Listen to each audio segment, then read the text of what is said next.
कई बार हमें लगता है कि परेशानी हमारा पीछा नहीं छोड़ रही, परंतु वास्तविकता ये है कि हम परेशानी को छोड़ना नहीं चाहते। जिंदगी में यदि सुखी रहना चाहते हैं तो बहुत सारी ऐसी चीजें हैं जो आप साथ लेकर चल रहे हैं, उनका त्याग कीजिए। आपको पता भी नहीं है कि कौन कौन सी ऐसी चीज है जो आपके लिए बड़ी हानिकारक हैं और आपके साथ चल रही हैं।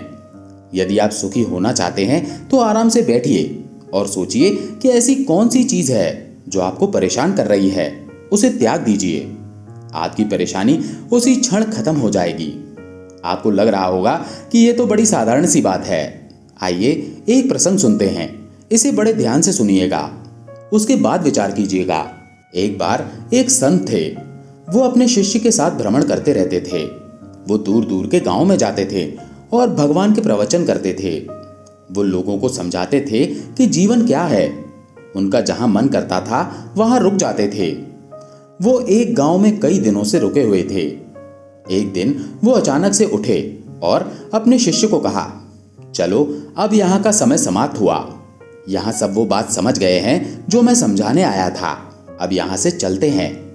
तो शिष्य ने कहा, गुरुजी हम यहीं रुकते हैं। हमें यहाँ कितना सम्मान मिल रहा है, कितनी आवभगत हो रही है, लोग कितनी दान दक्षिणा दे रहे हैं। कुछ समय यहीं रुकते हैं और कुछ धन अर्जित करते हैं, उसके बाद चल पड़ेंगे। आगे का सफर आसान हो जाएगा। वो संत मुस्कुराए। उन्होंने कहा, इकट्ठा करना हमारी आदत में नहीं है। हमें जो इकट्ठा करना चाहिए वो हमारे पास है और वो हमें मिलता रहेगा। वो हमें ईश्वर से मिलना है, लोगों से नहीं। तो ये सब इकट्ठा करके कुछ होगा नहीं। इसीलिए यहाँ से चलते हैं, क्योंकि ये सब हमारे लिए हानिकारक है। जितने दिन यहाँ अन्न ग्रहण करना था उतने दिन हम यहाँ रहे। अब आगे की तो वही जाने जिसने धरती पर भेजा है। जिसने पेट लगाया है वो अन्न भी देगा, जिसने भूख बनाई है वो भोजन भी देगा। इसलिए चिंता करना हमारा कार्य नहीं। चलो आओ आगे बढ़ते हैं। अब शिष्य तो शिष्य था। शिष्य कैसे जाने कि संत ने क्या कहा है। शिष्य कैसे माने कि गुरुजी उस परमेश्वर पर इतना भरोसा रखते हैं, इतना विश्वास रखते हैं कि जानते हैं कि बिना उनकी मर्जी के पत्ता भी नहीं हिल सकता।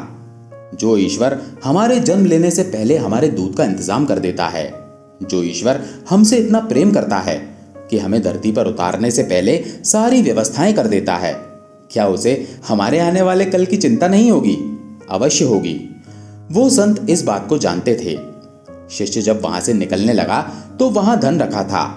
उसने उस धन में से कुछ सिक्के चुराए, अपनी झोली में डाले और चल दिया।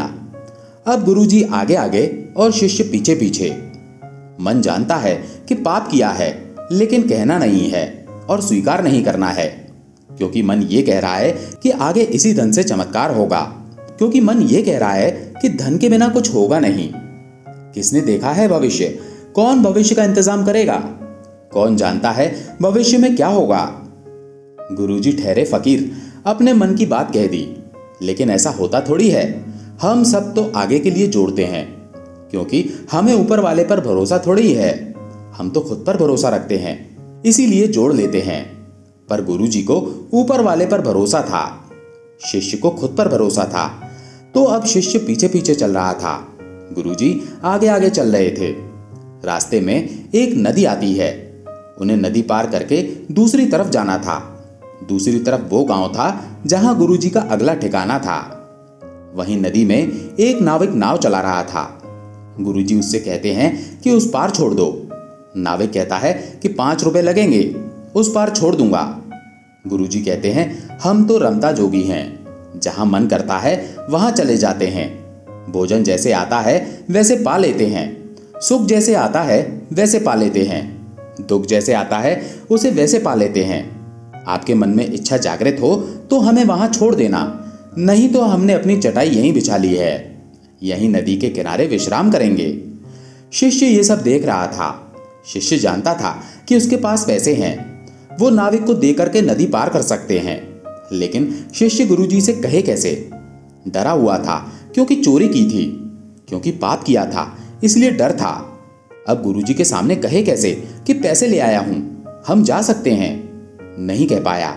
वो चुपचाप रहा। परेशान हुआ, बहुत परेशान हुआ। गुरुजी को कैसे समझाए? उसने गुरुजी से कहा कि गुरुजी, जाना तो हमें उस पार है, अब कैसे जाएंगे? गुरुजी ने कहा कि यहाँ नदी के किनारे बैठो, यहाँ विश्राम करो। ये आनंद भी जीवन में बार बार नहीं मिलता। इतनी खुली हवा, साथ में नदी बह रही है, पक्षी चहचहा रहे हैं, ये प्रकृति हमें भरपूर आनंद दे रही है।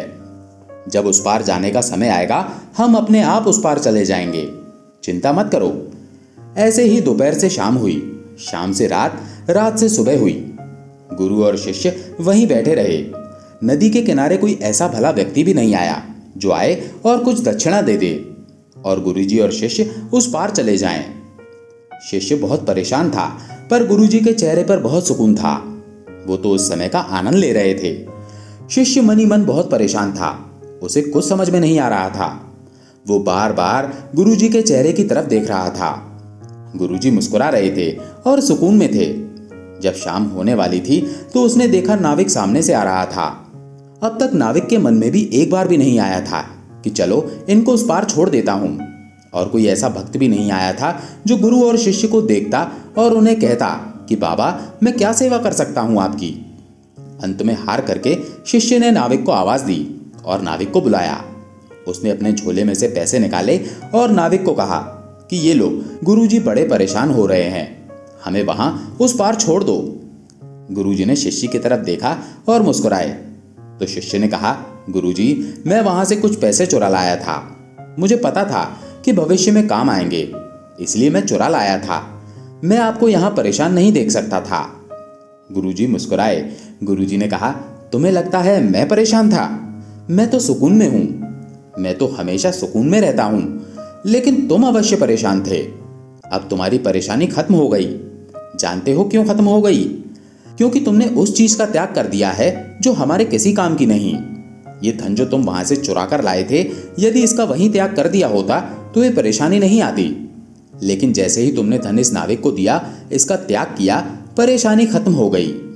दोस्तों, जीवन में हम बहुत सारी ऐसी चीजें अपने साथ लेकर चलते हैं जो हमारी परेशानी का कारण है, जबकि हम जानते हैं कि आज जिस वजह से परेशान हैं, उससे बड़ी परेशानी इससे पहले भी आई थी, लेकिन वो भी आज नहीं है। वो परेशानी भी चली गई। ये समय है, बदलता रहता है, हर परेशानी खत्म हो जाती है। कभी आराम से बैठ करके सोचिए, आप कितनी सारी ऐसी समस्याओं को अपने साथ अपने झोले में लेकर चल रहे हैं जो आपको बेवजह परेशान कर रही हैं। यदि उनका त्याग कर देंगे तो जैसे संत महाराज 2 दिन लगातार मुस्कुराते रहे, उनको पक्षियों की वो चहचहाहट सुनाई देती रही, नदी का निर्मल जल दिखाई देता रहा, वो ठंडी हवा महसूस कर रहे थे, प्रकृति में आनंद ले रहे थे। वो जानते थे वो ईश्वर जिसने हमारे धरती पर आने से पहले हमारे लिए माता पिता का, हमारे दूध का, हमारे भोजन का, हमारे रिश्तेदारों का, भाई बहनों का, सबका इंतजाम किया है, उसे हमारे आने वाले पल की हमसे ज्यादा चिंता है। इसीलिए वो घबराए नहीं, परेशान नहीं हुए। इसीलिए बहुत सारी ऐसी चीजों को साथ लेकर मत चलो। किसी चीज की आवश्यकता नहीं होती, आवश्यकता होती है सुकून की। और सुकून कब मिलता है? जब आपके भीतर त्याग आ जाता है, जब आप किसी चीज को साथ लेकर नहीं चलते। आप आराम से बैठकर जब सोचोगे तो आपको लगेगा कि हाँ, ये सच है, मैं वो सारी चिंताएं कर रहा हूं जो मेरे किसी काम की नहीं। आने वाला कल जिसका अस्तित्व अभी तक है नहीं, बीता हुआ कल जो जा चुका है, बस यही तो 2 चिंता हैं जो हैं ही नहीं। निश्चिंत हो जाइए, विश्वास रखिए, जिसने आपको रचा है उसने अनंत ब्रह्मांड रचा है, और जिसने अनंत ब्रह्मांड रचा है वो कण कण में विद्यमान है। वो हर समय आपके पास है। दुनिया में किसी की नजर आपके ऊपर हो ना हो, लेकिन उसकी नजर हमेशा आपके ऊपर है। उस ईश्वर पर विश्वास रखिए, यकीन मानिए। ये जो आज आपका वक्त चल रहा है, जो परेशानी चल रही है, ये कल नहीं होगी, क्योंकि इसका अस्तित्व स्थिर नहीं है। और परेशानी एक ऐसी चीज है जिसमें आपका हिस्सेदार कोई नहीं बन सकता। तो ध्यान रखिए, ये परेशानी सिर्फ आपकी है और इसका निवारण सिर्फ आप कर सकते हैं। और सच में आप निवारण करना चाहते हैं तो इसमें हिस्सेदार बनाइए अपने ईश्वर को, क्योंकि उनके सामने कोई परेशानी टिकती नहीं है। उनका नाम भर लेने से दुख कोसों दूर भाग जाता है और लौटकर नहीं आता। इसीलिए भरोसा रखिए उस ईश्वर पर जिसने आपको जीवन दिया है, जिसने आपको सब कुछ दिया है। दोस्तों, आशा करते हैं इस वीडियो से आपको कुछ न कुछ सीखने को जरूर मिला होगा।